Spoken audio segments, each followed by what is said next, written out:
Olá, sejam muito bem-vindos ao Conexão Winkler. Hoje nós estamos aqui com a Uyara. Seja muito bem-vindo, Uyara. Olá, Fernando, muito obrigada.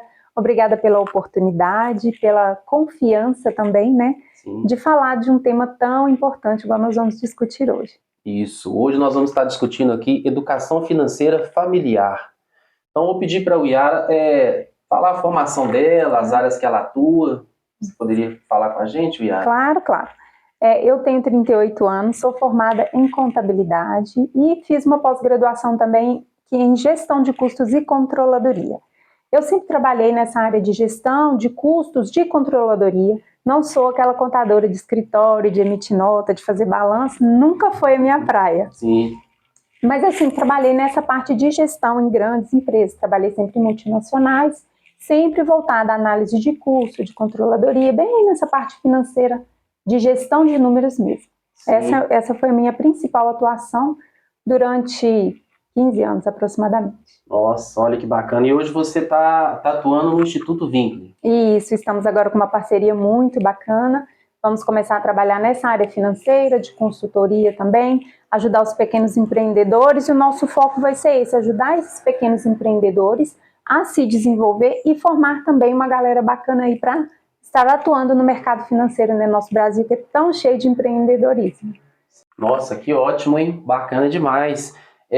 Então, fala um pouquinho para nós sobre a educação financeira. Como que ela funciona, como que a gente vê a educação financeira hoje?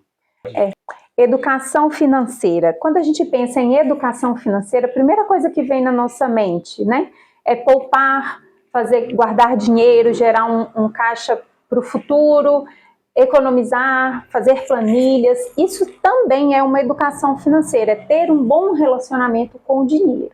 Sim. Mas eu gosto de falar que a educação financeira ela vai muito além de apenas montar planilhas.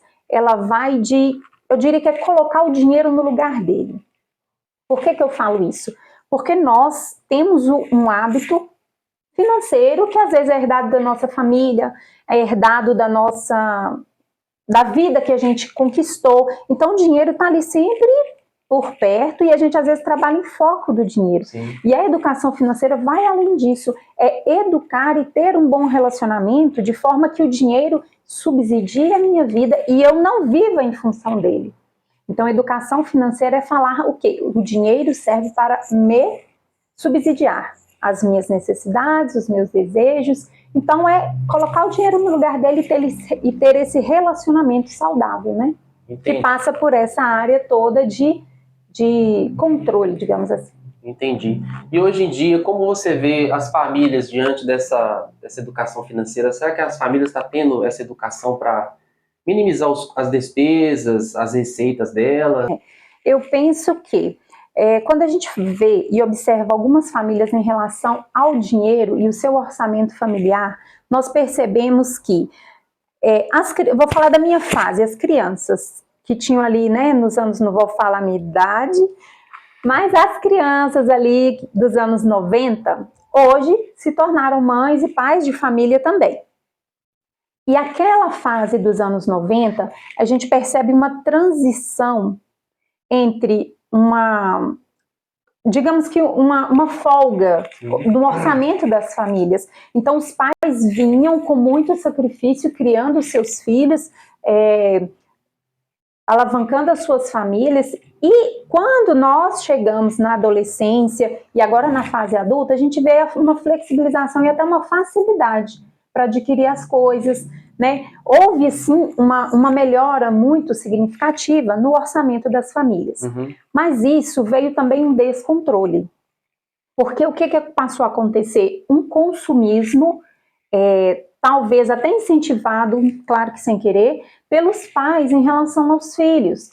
Porque a gente escuta muito assim, eu não tive, agora eu quero dar para o meu filho, ou eu tenho muito orgulho de poder proporcionar isso que eu não tive para os meus filhos. Então a gente vê uma galera aí que conseguiu conquistar as coisas com mais facilidade, mas elas também se perderam um pouco nesse viés de ver a grana, sabe? De gastar mais do que precisa. Sim. Então existe sim um verdadeiro descontrole. E o que nós estamos vivendo hoje é uma dificuldade que está começando a surgir no orçamento familiar, o nosso poder aquisitivo. Ele está passando também por uma transformação, então muitas famílias que até então viviam de forma tranquila, de forma mais com o orçamento controlado, Sim. elas estão começando a sentir o peso da economia que está se transformando, digamos assim. Entendi. Essas famílias que estão passando esse período, né, de dificuldade, porque está uma crise, isso é uma crise real no Brasil, né, talvez no mundo, para essas famílias conseguirem se organizar hoje, quais que seriam os primeiros passos para elas conseguirem se organizar, sair do cartão de crédito, sair dessas dívidas? Qual conselho você daria? Olha, eu falo que o meu olhar financeiro, ele é um pouco diferente daquilo que todo mundo está acostumado a ver. Por quê? É colocar o dinheiro no lugar dele. Quando nós temos um problema de saúde, nós procuramos um médico, né? Sim. Se o seu carro estraga, você vai levar o carro para o mecânico. E o problema financeiro, ele não é diferente. Todo problema existe para ser solucionado. E para as famílias, o que às vezes não acontece é buscar um diagnóstico familiar. Como que se faz isso? Não é só botar na planilha quanto eu ganho e quanto eu gasto, ou quanto eu devo. O mais importante é entender a dinâmica dessa família em relação ao dinheiro. Sim. Porque não adianta você colocar lá uma planilha que você ganha X e gasta X, se você não sabe como você lida com o dinheiro. Administra, não né? sabe como você... porque às vezes você vai descobrir que, poxa, eu estou comprando mais isso do que aquilo. Claro que a planilha ela é extremamente importante, colocar no papel é muito importante, mas eu acho que o ponto X para uma família conseguir controlar os seus gastos e dar a volta por cima numa situação financeira desafiadora é se conhecer. Por que eu falo se conhecer? Porque não adianta um lado só, às vezes, né, colocar dinheiro e buscar economizar ou achar onde que o dinheiro está indo embora e o outro não. Sim.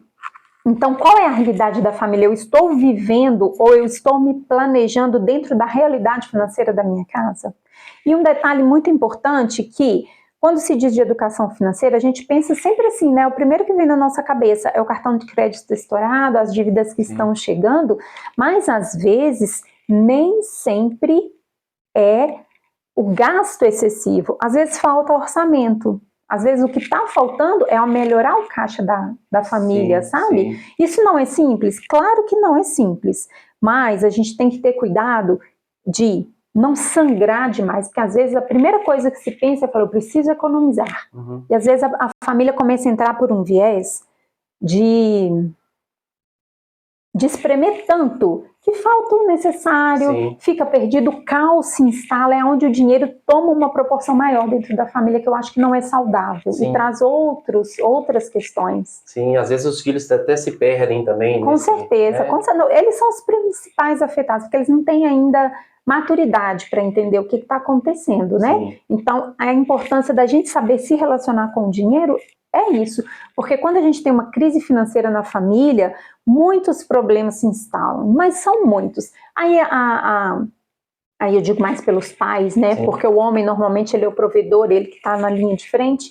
Então, ele tende a ficar mais nervoso, a mulher mais preocupada, as crianças sentem isso, começam a ficar mais agitadas. Então, ali já desestrutura todo o sistema emocional da família, né? Sim. Ao invés de deixar chegar nesse nível, o que eu aconselho? Sentar, conversar, expor a situação da família, o que nós queremos, onde nós vamos chegar, em conjunto. Sim. Você disse até bem a questão do homem ser o provedor, né? Às vezes nós homens, casados, né? A gente acha que a gente tem o nosso salário, ganha ali o salário nosso, e o salário da mulher, às vezes você não coloca ali no orçamento.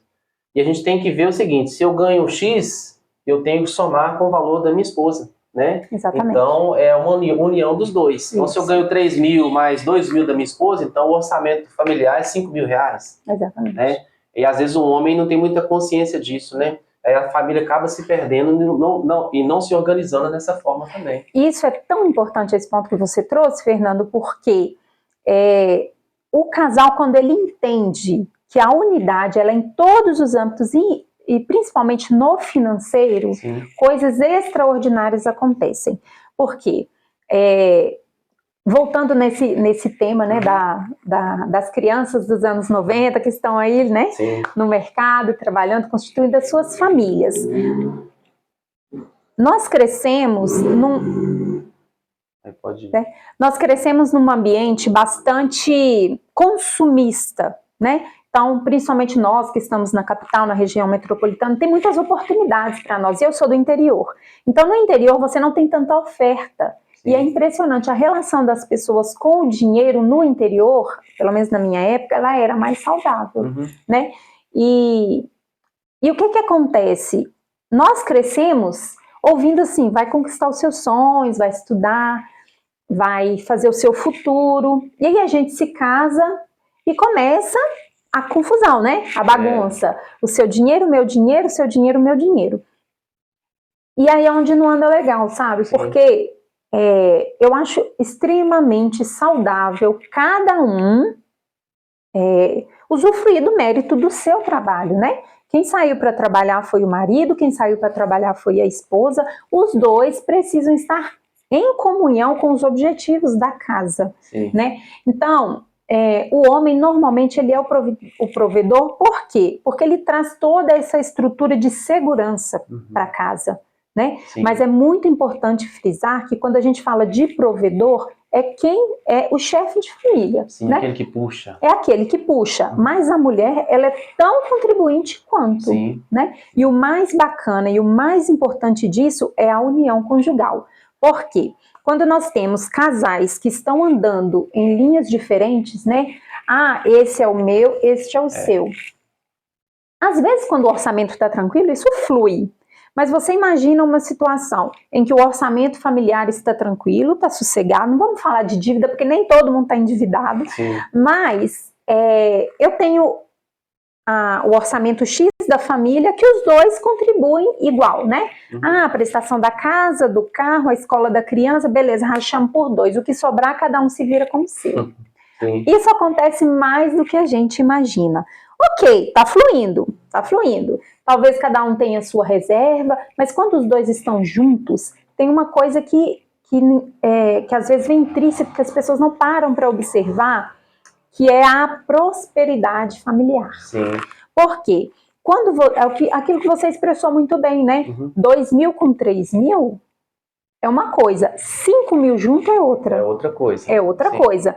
Por quê? Porque ali não é só o dinheiro que juntou, né? Não é só o dinheiro que está dentro do mesmo cofre.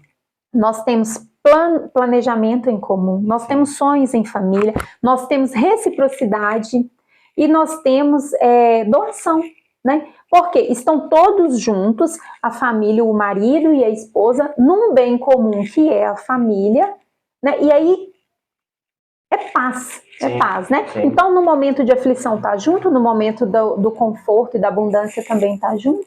Então, eu acredito que essa união é a chave para o sucesso da família nos termos financeiros. Sim, ou seja, trabalhar em família, o casal trabalhar junto, que é só prosperidade. Exatamente, né? Exatamente. Tem uma diferença entre necessidade e desejo? Qual que é essa diferença, mais ou menos assim, de necessidade e desejo? Esse é o ponto principal que, no meu entendimento, é o que está levando o dinheiro das famílias para o ralo. Por quê? Necessidade é aquilo que eu preciso para ter uma vida digna, né? É aquilo que é indispensável para que eu viva bem, de forma saudável e de forma digna. Quando se pensa nas necessidades de uma família, a gente coloca aquilo que é inegociável. Que é a alimentação, a moradia digna, saúde, a locomoção, né, que a gente precisa, né, ir e vir. Então, essas são a educação dos filhos, isso é o que eu chamo de necessidade. Não muda, não pode mudar. Não pode mudar, deve ser a prioridade em um orçamento familiar, né, para que tudo esteja rodando em paz. Mas existe também o desejo, e ele não é ruim, o desejo não é ruim. Por quê? Porque nós trabalhamos, nós temos o mérito do nosso trabalho, mas o desejo, ele também é bom quando ele é ordenado. Então não tem problema nenhum você falar assim, eu gosto de de ter um carro limpinho todo final de semana, dependendo do nível, né? Sim. Já não é tanto um desejo, uma necessidade, mas passa a ser um desejo. Né? A mulher, mas eu gosto de gastar assim, X e Y no salão, coisas que te fazem bem, sabe? Que te traz amor próprio, que te ajuda a... Traz para você mesmo, né? Exatamente, Sim. isso é saudável. Sim. Isso é saudável. O que não pode acontecer é que esses desejos sejam desordenados. E o mercado do comércio, né? O comércio, ele trabalha exatamente aí. Todo dia você está precisando de uma coisa. Todo dia você está precisando de uma coisa diferente que você já tem 5 em casa. Né? Te estimula aí para esse caminho. Te estimula. Então você fica querendo. E o desejo hoje com o celular, né? Toda hora ali tem você vê um conteúdo e 10 propagandas, um conteúdo e 10 propagandas. E isso vai tirando tudo do eixo. Então o desejo ele é saudável de forma ordenada. Mas as necessidades elas devem ser claras. Por quê? Para a gente não correr o risco de que o desejo vire uma necessidade.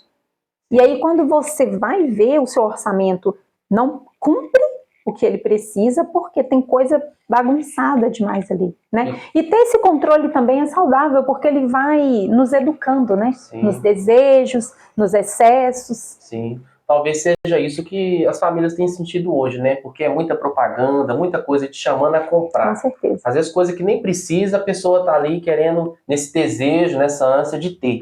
E a gente compra essa propaganda porque muitos de nós ouviu lá na infância. Na minha época, a gente foi educado assim, né? Na minha época não tinha isso. Você tá pegando boy, né? Na minha época não era assim. Então a gente já cresce achando assim, opa, eu posso ter, minha mãe não teve, meu pai não teve. Ou ao contrário também, né? Eu não mereço isso porque minha mãe e meu pai não teve. Né? Então esse relacionamento entre desejo, necessidade e expectativa, ele também deve ser olhado com cuidado. Entendi. É muito importante também para as famílias sentarem junto, o marido, mas a esposa, sentar junto, ver o orçamento e definir metas também. Não é importante isso? Qual o conselho que você daria para essas famílias hoje, para elas definirem metas, definirem objetivos para o futuro? Eu acho que você já falou a palavra, sentar junto. Por que sentar junto? Porque a meta é de onde eu estou e onde eu quero chegar. Lembrando que a meta de orçamento financeiro não é eu quero guardar dinheiro até lá. A meta pode ser fazer uma viagem melhor ou fazer uma viagem a cada 2 anos, a cada, sei lá, cada semestre, né? Então, meta é onde o casal quer chegar. Não porque a gente vê uma outra vertente aí, o que é a meta? Eu quero ter 2 milhões de dinheiro no banco até... Fora da realidade. E não é bem isso. Né? A meta é uma educação, desde que esteja o casal junto, no mesmo ideal. Então a chave é sentar e pensar, amor, qual que é a sua expectativa? E ali os dois vão conversar, eles vão entender como que cada um, se ele está tendo facilidade ou dificuldade, né? Porque às vezes tem isso, entre uma angústia só de um lado, que o outro não está enxergando. E existe uma cobrança de um outro que talvez está totalmente alienado. Então a conversa clara, justa e amigável, ela é o principal. Muito importante, né? Muito importante, é o principal numa gestão de metas. Sim. A gente vê também que é muito importante, né, o casal ter esse diálogo, porque quem que vai refletir principalmente em quem? Nos filhos que estão dentro de casa. Exatamente. Né? Os filhos vão estar mais unidos também com o pai e com a mãe, porque vai estar vendo que eles estão crescendo junto. E a educação financeira, ela começa assim na infância.